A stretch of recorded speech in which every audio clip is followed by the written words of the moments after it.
તો હવે આગળ વાત કરીએ સાગઠા બનેલા નબીરાઓની હવે ખેર નથી। અમદાવાદ પોલીસ હવે નહીં છોડે। બેફામ કાર ચલાવનાર સામે પોલીસની કાર્યવાહી। ઓવર સ્પીડમાં કાર ચલાવનાર સામે તવાઈ શરૂ કરવામાં આવી છે। નવરંગપુરા વિસ્તારનો વિડીયો સામે આવ્યો। પોલીસે મોટર વ્હીકલ એક્ટ હેઠળ ગુનો દાખલ કરી કાર્યવાહી કરી। પોલીસે કાર પણ કબજે કરી છે। તો અમદાવાદમાં હાલ પોલીસ એક્શન મોડ પર છે અને તમામ વાહન ચાલકો જે બેફામ બન્યા છે તેમના વિરુદ્ધ કડક કાર્યવાહી શરૂ થઈ છે। સાગઠા બનેલા નબીરાઓ સામે પણ કાર્યવાહી શરૂ થઈ છે। નવરંગપુરામાં કાર્યવાહી કરવામાં આવી। ખૂબ જ કડક કાર્યવાહી થઈ। પોલીસે આ મોંઘીદાટ કાર પણ કબજે કરી છે અને મોટર વ્હીકલ એક્ટ હેઠળ ગુનો દાખલ કરીને વાહન ચાલક વિરુદ્ધ પણ કાર્યવાહી શરૂ કરવામાં આવી છે। તો અમદાવાદમાં જે નબીરાઓને પોલીસનો કોઈ ખોફ નથી, ટ્રાફિકના નિયમો જે પાળતા નથી, તેમને હવે સમજવાની જરૂર છે। નિયમોનું પાલન કરવું એ ખૂબ જરૂરી છે, કારણ કે અમદાવાદ પોલીસ હવે તમને છોડવાની નથી। કડક કાર્યવાહીની શરૂઆત થઈ ચૂકી છે। તવાઈ બોલાવવામાં આવી રહી છે તમામ કાર ચાલક જે ઓવર સ્પીડમાં કાર ચલાવે છે તેમના વિરુદ્ધ। આગળ વાત કરીએ અમદાવાદમાં આરએસએસની બેઠકનો બીજો દિવસ। આરએસએસની સમૂહ બેઠકનો આજે બીજો દિવસ છે। મણિનગર સ્થિત આરએસએસ કાર્યાલય ખાતે બેઠક યોજાઈ। વિવિધ મહત્વના મુદ્દાઓ પર મંથન। ગઈકાલે આર્થિક, આરોગ્ય, વૈચારિક અને શિક્ષણ સહિતના વિષયો પર ચર્ચા થઈ। આજે સુરક્ષા સમૂહને લગતા મુદ્દાઓ પર બેઠક યોજાશે। બેઠકમાં ભાજપ પ્રદેશ પ્રમુખ જગદીશ વિશ્વકર્મા, સંગઠન મહામંત્રી રત્નાકર સહિત રાજ્ય સરકારના મંત્રીઓ પણ ઉપસ્થિત। આરએસએસની વિવિધ ભગીની સંસ્થાઓના હોદ્દેદારો અને પ્રચારકો પણ બેઠકમાં હાજર છે। સ્વદેશી જાગરણ મંચ, ભારત વિકાસ પરિષદ, ભારતીય કિસાન સંઘ અને વિશ્વ હિન્દુ પરિષદના હોદ્દેદારોની ઉપસ્થિતિમાં સંગઠનના ઉદ્દેશ્યોને ગ્રાઉન્ડ લેવલે પહોંચાડવા માટે અને કાર્યકરો સાથે સંકલન અંગે મંથન અહીં થઈ રહ્યું છે। કાર્યકરો સાથે સીધો સંવાદ અને સંગઠનના આગામી આયોજન અંગે પણ ચર્ચા થવાની શક્યતા।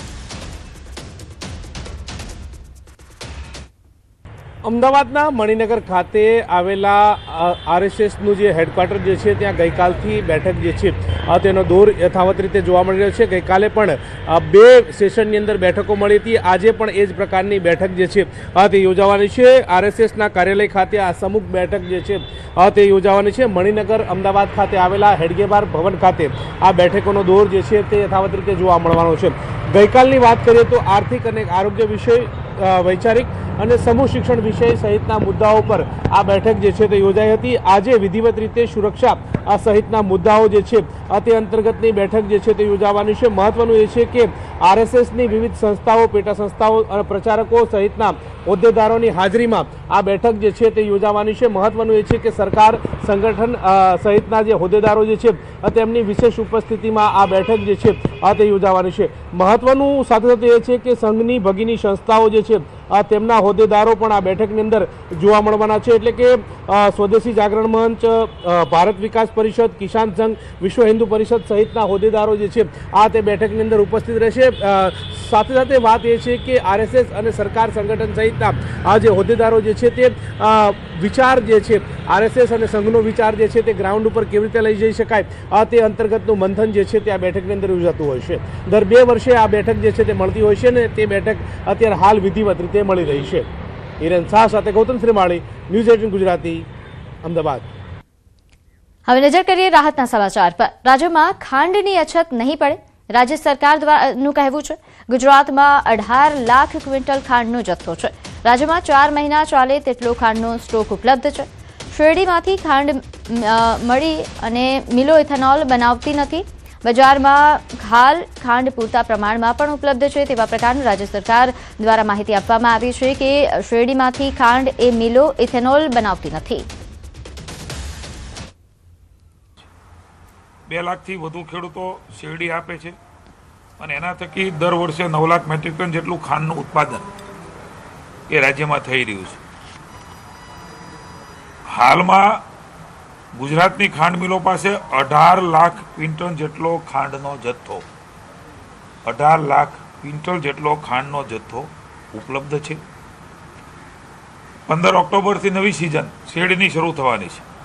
4 મહિના ચાલે એટલો જથ્થો હાલ એ ખાંડનો રાજ્યમાં આપણી પાસે ઉપલબ્ધ છે। આગામી સમયમાં બજારમાં ખાંડની મુશ્કેલી પડે તેવું હાલ લાગતું નથી.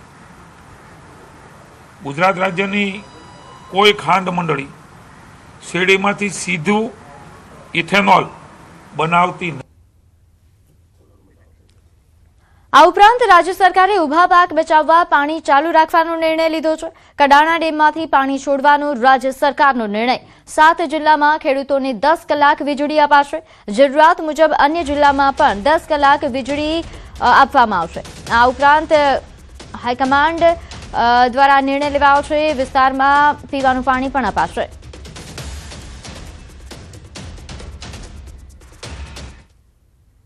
આગળ વાત કરીએ, રાજકોટના માર્કેટિંગ યાર્ડમાં ડુંગળીના ભાવમાં એક જ સપ્તાહમાં મોટો ઉછાળો આવ્યો છે.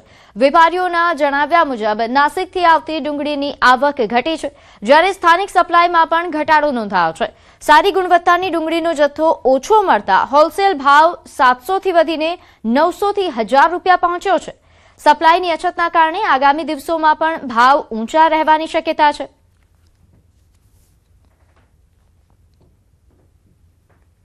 આગામી દિવસોમાં બીજા રાજ્યોમાં જે ઉત્પાદન નવી ડુંગળીનું શક્ય બનેલું વહેલું આવે તો ભાવમાં કદાચ ફેરફાર થાય, પણ જે વરસાદ વધારે અમુક રાજ્યમાં હોવાથી એ માલની અનિશ્ચિતતા જણાતા તો ભાવ આના જળવાઈ રહેશે. અગર તો આની ઉપર પણ ભાવ જઈ શકે. તો આમાં ખેડૂતને કંઈ એટલા બધા મળતા નથી, કારણ કે એ લોકોએ સ્ટોકમાં જ્યારે લીધા છે ને ત્યારે સ્ટોકમાં 20 રૂપિયાનું લીધેલું છે, એની ઉપર ખર્ચા ગણો તો અત્યારે એ લોકોને એમને 30-35 તો પડતર છે. તો હવે 40-45 રાખે તો કદાચ 6 મહિના રાખ્યું હોય ને કદાચ 10 રૂપિયા જો કિલો કમાય તો હું નથી માનતો કે ખોટું છે. અત્યારે આવક છે 1500 કટાની આવક છે, અને અઠવાડિયા પહેલા આવક હતી, ભાવ હતા એના 600 થી માંડીને 700 સુધી બધા હતા.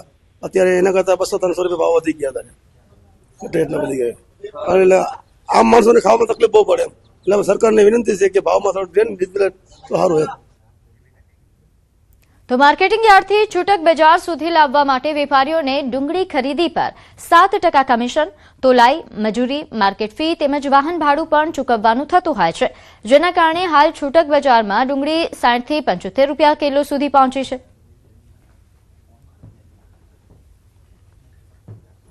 60 રૂપિયાની કિલો તો જ પોવાય. એનું કારણ છે કે 55ની તો ઘરમાં પડી જાય.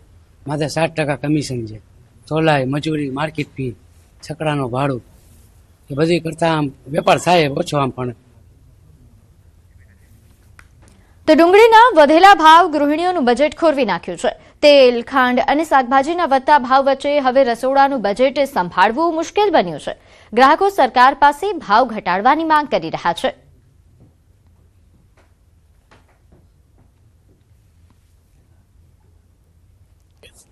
દરેક વસ્તુમાં જે ભાવ વધારો રોજે રોજ ડેઈલી એક વસ્તુની અંદર ભાવ વધારો થાય છે. પેટ્રોલ, ડીઝલ, ખાણી પીણી, તમામ વસ્તુઓ, કાચા જે માલ છે બધું, તુવેર દાળ, કઠોળ, કરિયાણું, એને લેવા માટે અને ખાવા માટે મુશ્કેલ થઈ ગયું છે. અમુક લોકો તો એકટાણું જ જમે છે.